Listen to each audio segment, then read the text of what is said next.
লক্ষ্মী ভাণ্ডারের টাকা বন্ধ, পুজোর মুখে হাট মহিলাদের।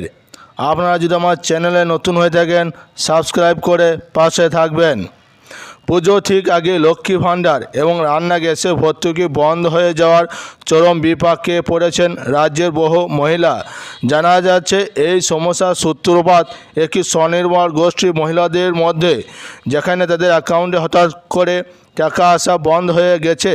কী কারণে এমন ঘটনা ঘটল তা নিয়ে তৈরি হয়েছে রহস্য। মূলত কাটোয়ায় একটি স্বনির্ভর গোষ্ঠী মহিলাদের এই সমস্যার মুখে পড়তে হয়েছে।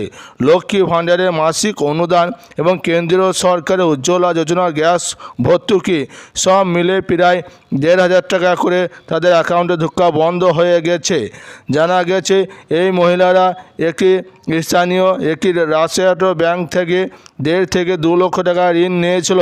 এরপর তাদের ব্যাংক অ্যাকাউন্ট ফ্রিজ করে দেওয়া হয় এবং সরকারি প্রকল্পে টাকা ঢোকা বন্ধ হয়ে যায়। মহিলাদের অভিযোগ, স্থানীয় এক ব্যাংক এজেন্ট তাদের প্রতারণা করেছে। সেই এজেন্টদের তাদের ঋণ নিতে বাধ্য করেছিল এবং নিয়মিত তাদের থেকে কিস্তির টাকাও নিয়ে যেত, কিন্তু সেই টাকা ব্যাংকে জমা পড়েনি।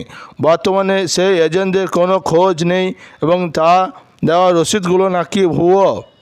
মহিলারা প্রশাসনের দ্বারস্থ হয়েছেন এবং ব্যাংক কর্তৃপক্ষ তাদের সঙ্গে প্রতিযোগিতা করছে না বলে অভিযোগ। ব্যাংকের পক্ষ থেকে জানানো হয়েছে, সুদের টাকা ঠিকমতো জমা না হয় অ্যাকাউন্টে ফ্রিজ করা হয়েছে এবং তাদের আইনি পদক্ষেপ নেওয়ার পরামর্শ দেওয়া হয়েছে।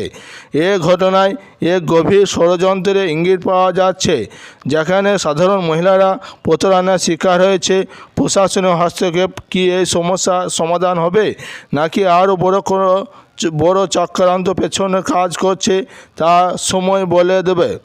এই ছিল আজ লক্ষ্মী ভাণ্ডারের বড় আপডেট।